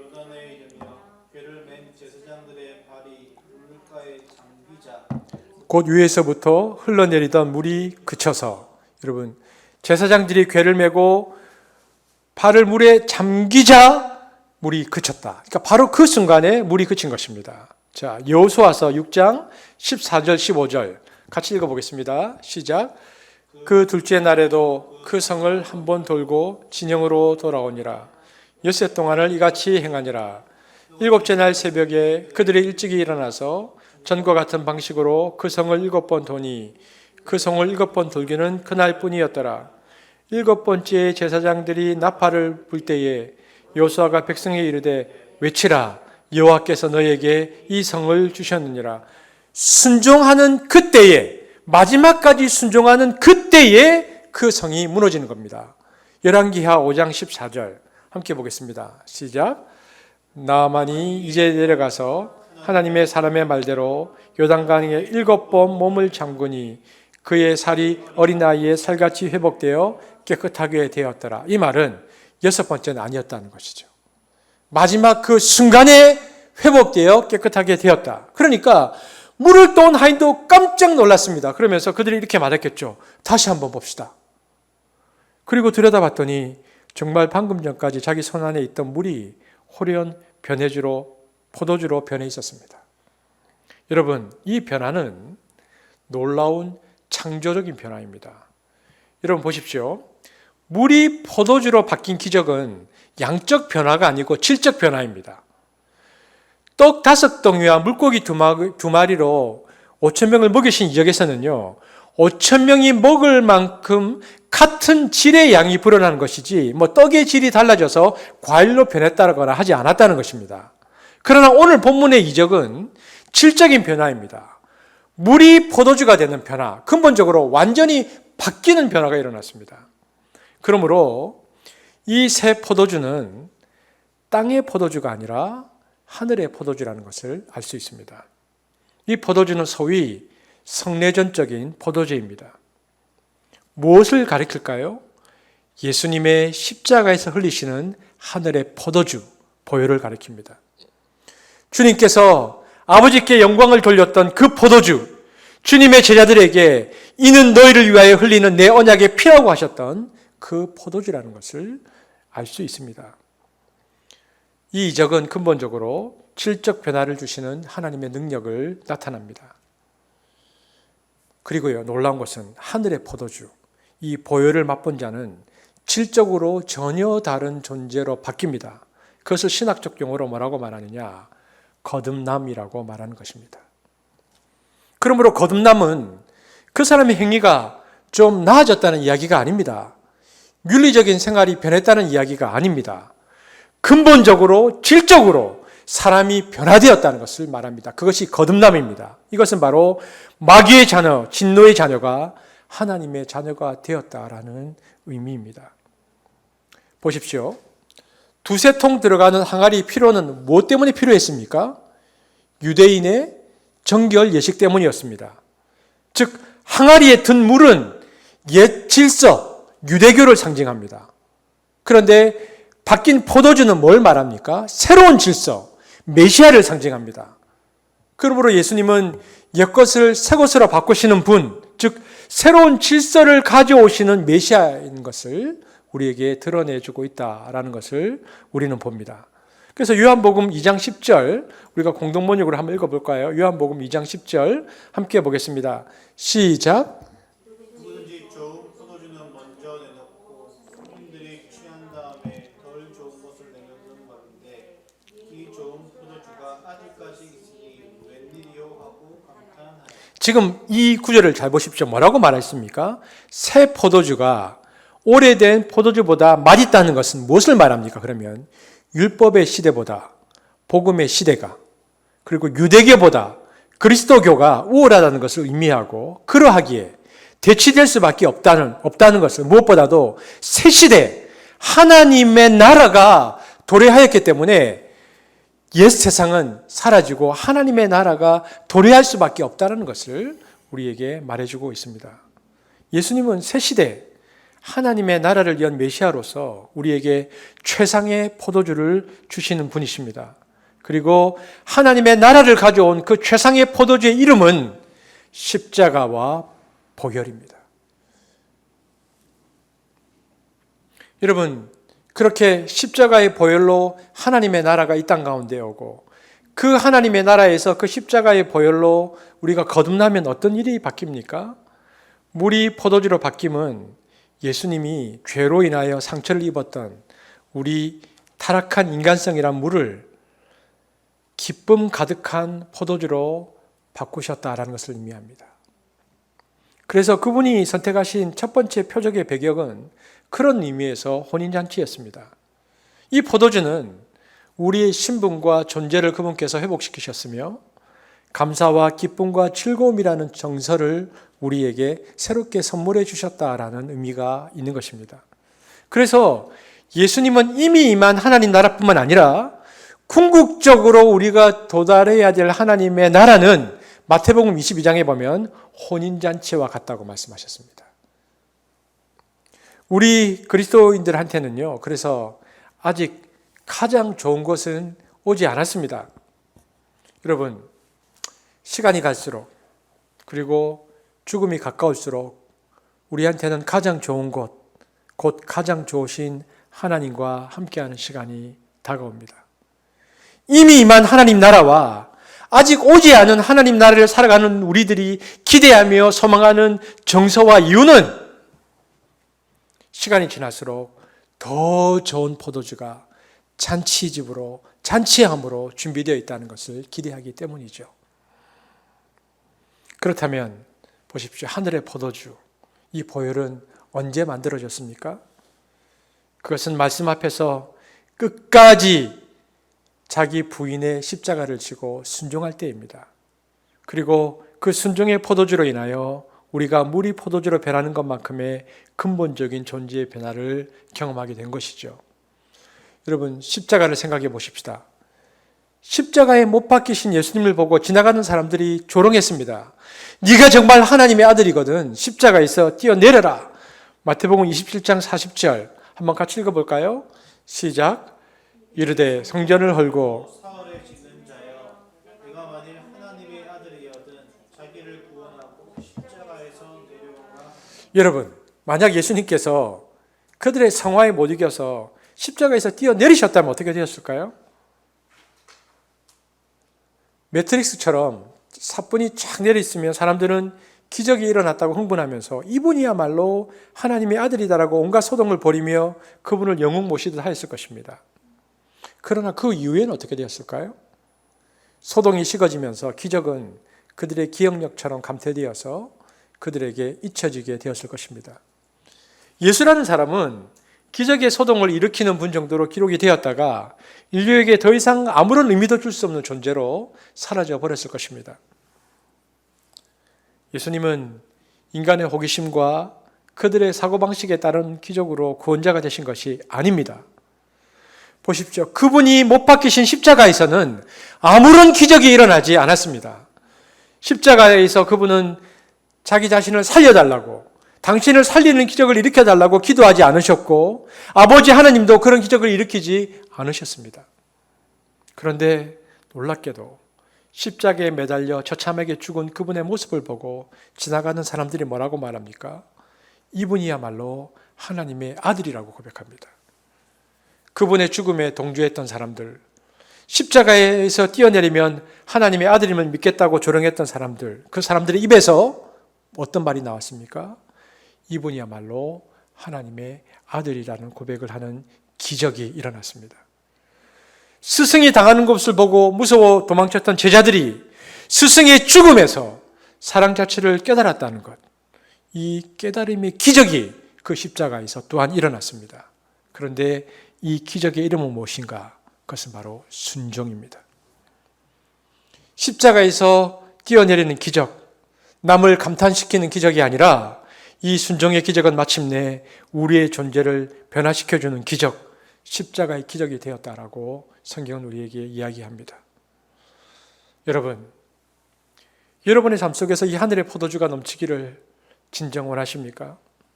그렇다면 여러분의 이성과 그리고 여러분의 경험과 여러분의 사고 안에 여러분 자신을 절대로 가두지 마십시오. 그리고 하나님의 말씀에 대해서 최대한 순종하십시오. 여러분, 순종의 최고의 사람은요, 아무리 생각해도 노아입니다. 노아는 120년간 방주를 만들었습니다. 120년 동안이나 그 자리를 지키며 순종했습니다. 여러분, 상황을 내가 컨트롤할 수 없는 순간, 내 손을 떠난 상황 속에서도 오직 전적으로 하나님만을 의지하십시오. 하나님은 가끔씩 그 순간에 우리에게 정말 순종하기 어려운 일을 명하실 때가 가끔씩 있습니다.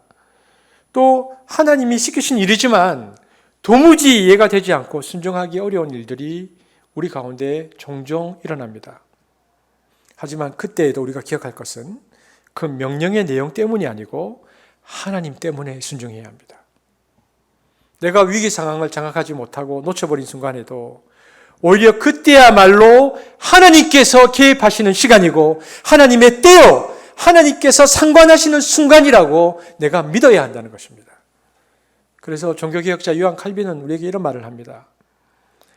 우리가 절벽 끝머리에서 밀려서 떨어져 내리는 순간, 내 손에서 내 상황이 떠나버린 순간에도 오직 전능한 하나님에 대한 믿음을 가지라. 그러면 호련히 하나님의 역사가 일어난다라고 했습니다. 무슨 말씀을 하시든지 그대로 하라고 하는 마리아의 철저한 순종이 이 가나의 표적을 일으키는 결과를 이루어냈습니다. 처음엔 예수님께서 상관하지 않으시려고 했죠. 그러나 예수님의 상관치 아니라는 거절의 마음을 마리아의 이 순종이 봄눈 녹듯 녹였습니다. 그리고 주님의 때가 드디어 이르러 주님의 첫 창조의 표적을 여기 가나의 혼인잔치에서 행해야 되겠다고 예수님께서 결심하기에 이르렀습니다. 그리고 마침내 물이 포도주로 바뀌었죠. 여러분, 오늘 예배를 드리고 있는 저와 여러분, 우리의 삶에는 언제든지 위기의 상황이 돌발할 수가 있습니다. 기쁨의 포도주가 호련히 끊어지고 삶의 축제가 끝나는 순간, 또 근심과 염려가 넘쳐 흐르며 마음속 가득 쓴물이 차버리는 고통의 순간이 우리 인생 가운데 있을 수 있습니다. 우리가 지금까지 애쓰고 노력하며 준비해 두었던 각종 포도주들, 건강의 포도주, 물질의 포도주, 직장의 포도주가 어느 순간 갑자기 끊어질 수도 있습니다. 부부와 자녀들과의 관계 속에서 흘러나와야 할 사랑의 포도주가 끊어지고 거기서 미움과 원망의 쓴물이 흘러나올 수도 있습니다. 여러분, 그렇다면 이 위기의 상황을 우리는 어떻게 극복해야 하는 것일까요? 저는 이 시간 우리의 믿음이 마리아처럼 무슨 말씀을 하시든지 그대로 하라라고 하는 지경에 이르기를 바랍니다. 여러분의 말라버린 인생의 통에 다시 하늘의 포도주의 샘이 솟아나기를 바랍니다.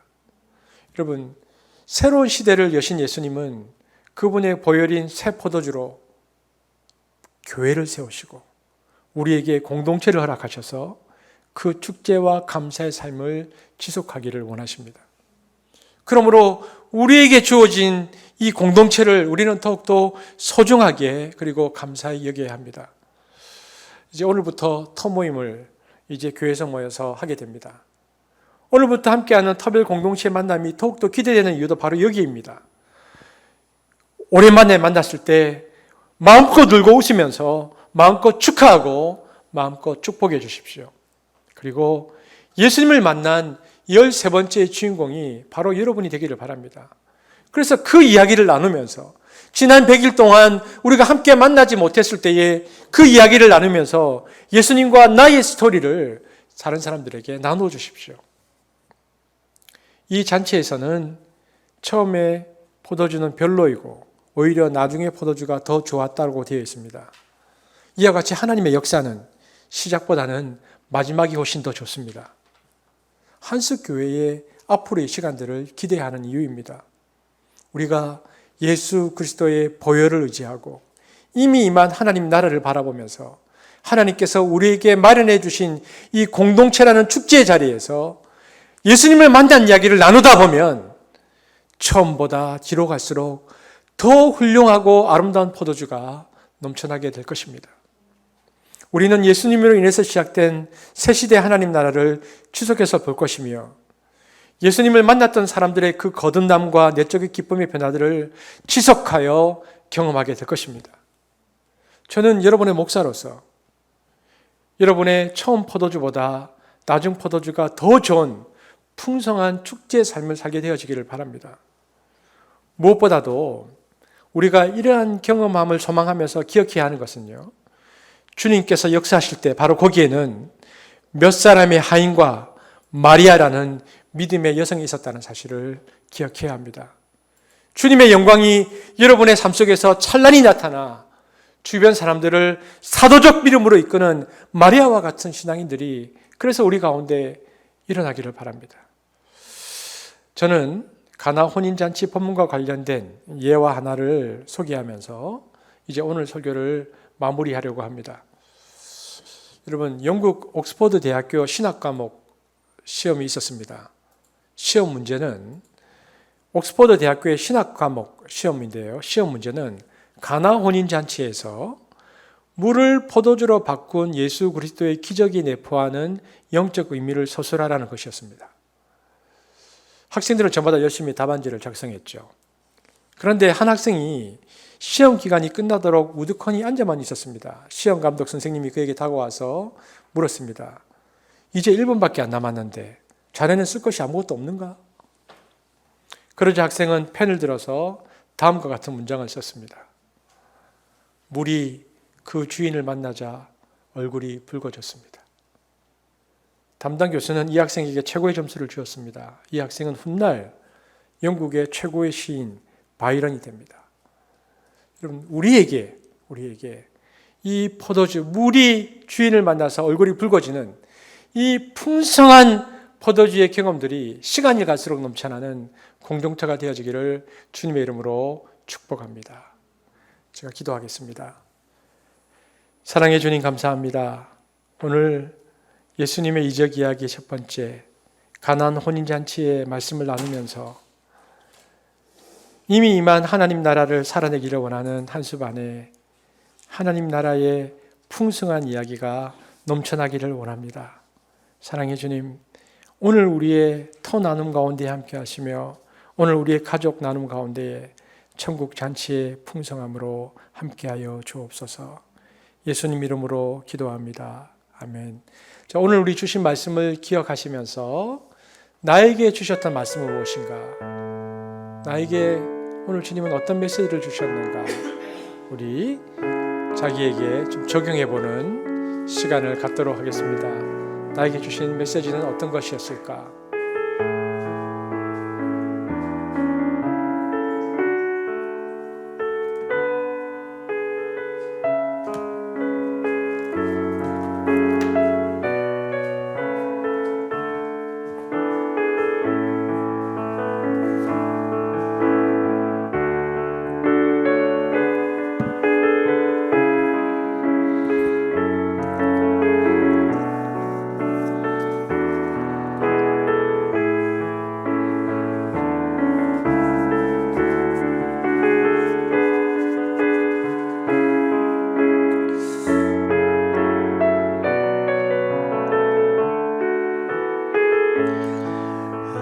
한번 묵상을 하셨죠? 그 마음으로 우리 찬양을 좀 드렸으면 좋겠습니다. 정말 순종하고자 하는 그 마음을 가지고 전능하신 나의 주 하나님은 능치 못하실 일 전혀 없네. 우리의 모든 간구도 우리의 모든 생각도 우리의 모든 꿈과 모든 소망도 신실하신 나의 주 하나님은 우리의 모든 괴로움 바꿀 수 있네. 불가능한 일 행하시고 죽은 자를 일으키시니 그를 이길 자 아무도 없네.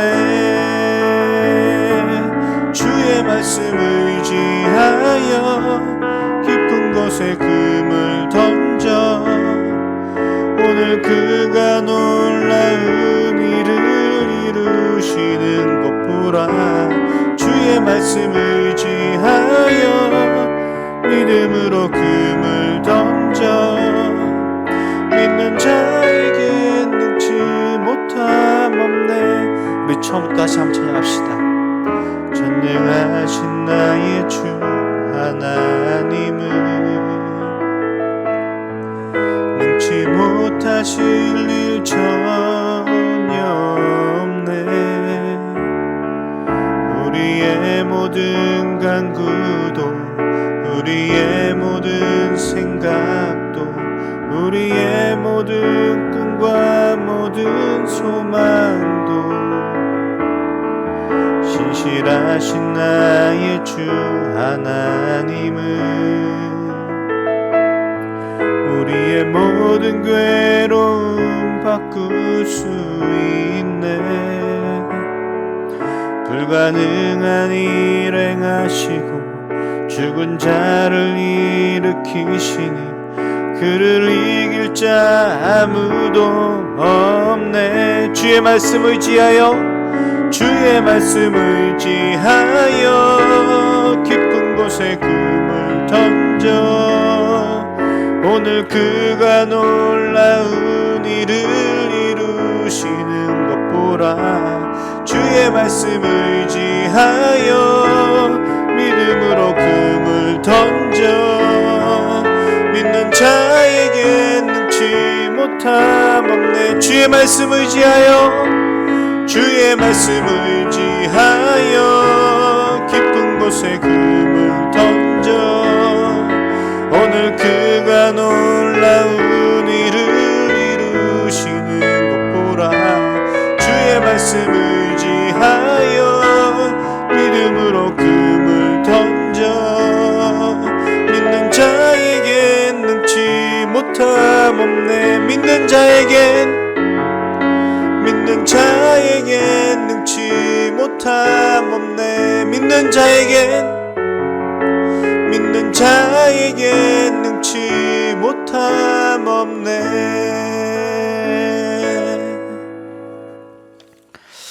우리 이 시간 또 헌금을 드리도록 하겠습니다. 준비된 헌금을 가지고 우리 헌금 드리도록 하겠습니다.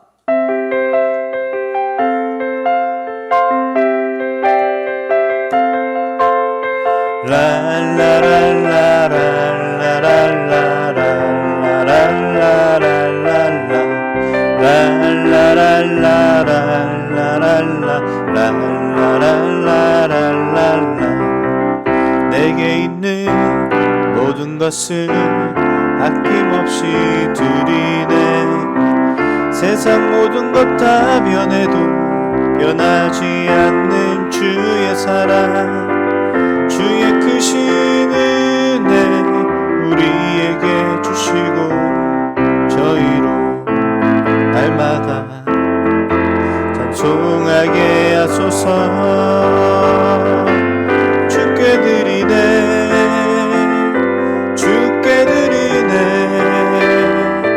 나의 젊음과 정성 다해서 주께 드리네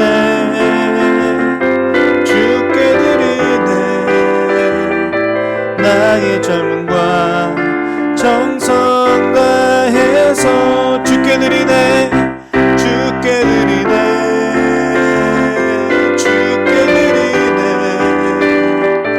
나의 젊음과 정성 다해서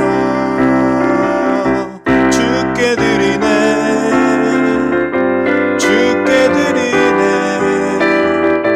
나의 젊음과 정성 다해서.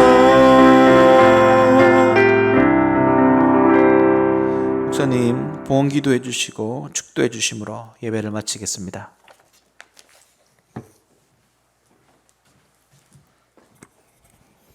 사랑해 주님 감사합니다. 오늘도 또 하나님께 나와 예배하며 기도하는 각 가정을 축복하여 주시기를 원합니다.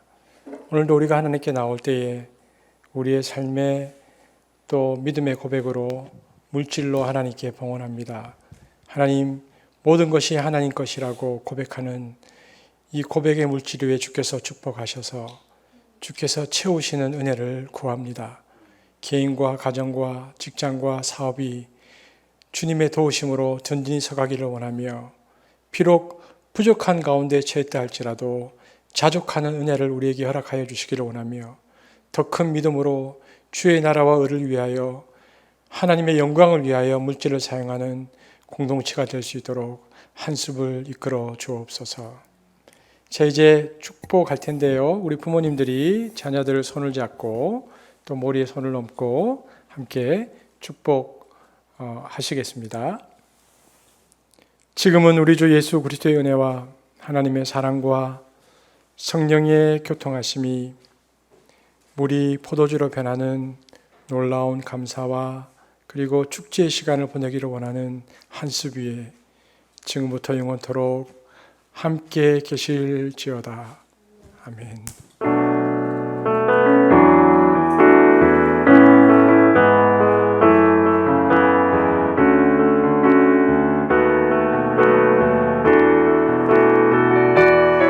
모든 영광과 존귀와 능력 받으소서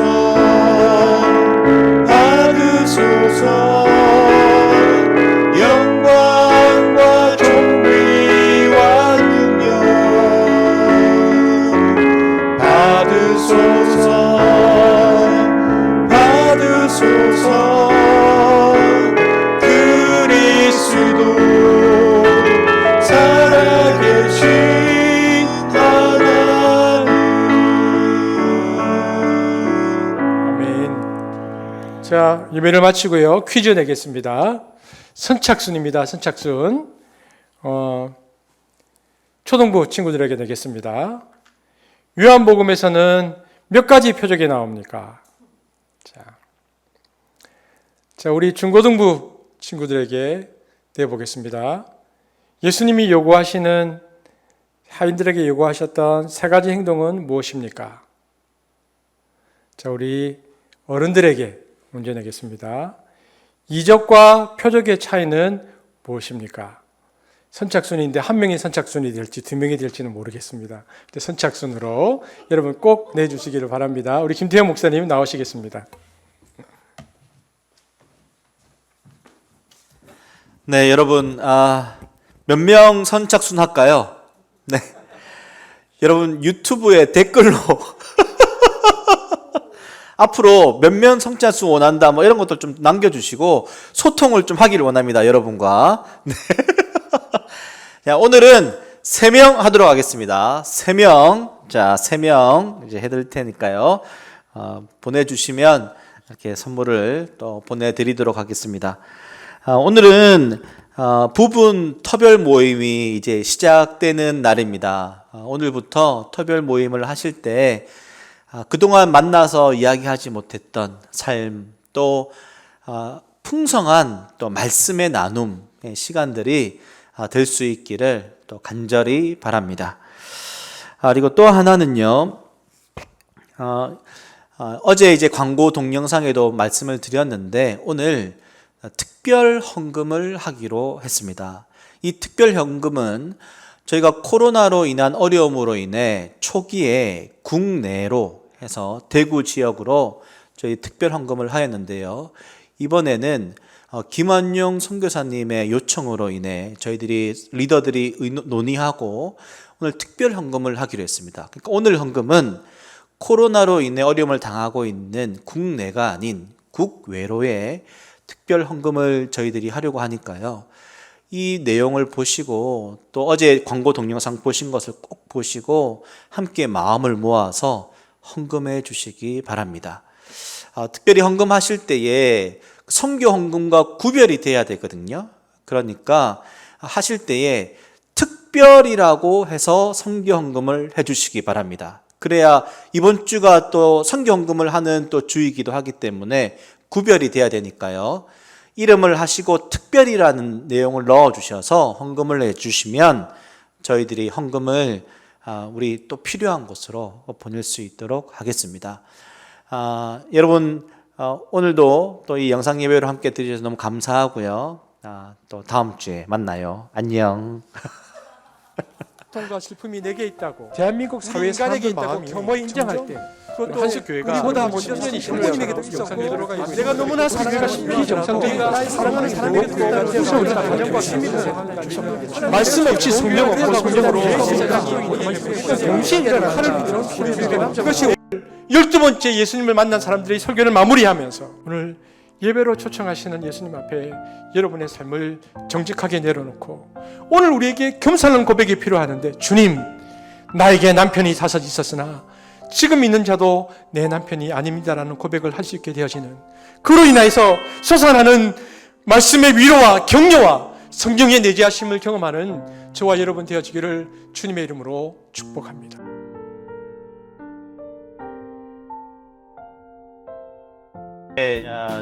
좋은 시간들을 내주셔서 너무 감사합니다.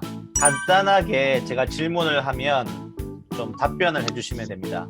이 영상은 이번 주일날 나가는 것으로 생각을 하시고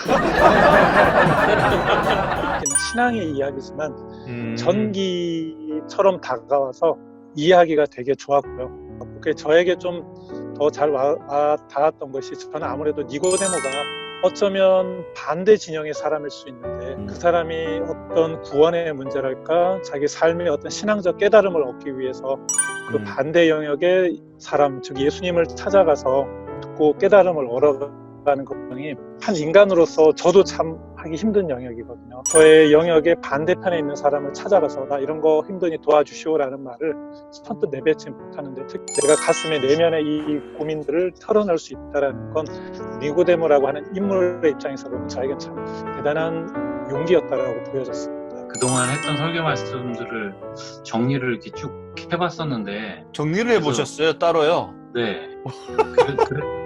각각의 그 한 사람 한 사람마다 살면서 적용해야 될 부분가 다 다르고, 믿음 생활을 하는 동안에 어떤 마음으로 살아가야 하는지를 단계별로 보여주고 있다라는 생각이 들었어요. 사마리아의 여인 설교 말씀을 들으면서 하나님 앞에 진실로 모든 것을 기도로서 고백했을 때 위로를 해주시는 그런 경험이 있었던 게, 새벽 기도를 나가기 시작하면서 좀 마음의 위로를 크게 받았던 주 기도했던 내용이, 제가 그동안에 제 마음대로 살아왔었던, 그렇게 생각했었던 대로 십몇 년 동안을 그렇게 살아왔었는데 아무것도 남은 것도 없고 얻은 것도 없고 되게 고달픈 삶만 그동안 살아왔더라고요. 하나님께 드려야겠다는 마음이 강하게 새벽 기도에서 막 펑펑 울었던 기억이, 깜짝 놀랐냐면은 직장 생활을 하다가 점심시간에는 보통 자는데요, 제조공장 근처는 다 논밭이었어요. 그 논밭에 점심시간에 그 고랑길을 걸으면서 그 말씀을 보고 있는 저를 발견하고 깜짝 놀랐던 기억이. 예수님 만난 사람들이 어떤 형태나 뭐 상황이나 여러 가지 뭐 지위나 이런 게 다 다르지만 어떤 라인에 이렇게 걸쳐져 있는 사람들이라는 생각이 들었어요. 더 이상 이렇게 갈 데가 없는 그런 어떤 극한의 상황들이 다 있었던 것 같아요. 어쩔 수 없이 인간의 연약함 때문에 그런 고통의 상황들 가운데서 마음이 간절해지고, 또 그런 상황에서 예수님이 각 사람들을 또 찾아갔다는 생각도 들고, 대부분 이제 예수님이 찾아가신 어떤 이야기들이 많고, 그 사람들 너무 잘 알고 계셨다는 거, 삭개오랑 그다음에 사마리아 여인이 좀 기억이 남고요. 어떻게 보면 굉장히 외로운 사람이었고, 어떤 자기의 마음을 나눌 사람이 없는 그런 사람이었다는 생각이, 그냥 지나간 것이 아니라 찾아가신 거에 대한 부분들이 어떻게 보면 굉장히 예수님의 어떤 말씀에 적극적으로 반응을 했던 사람인 것 같아요.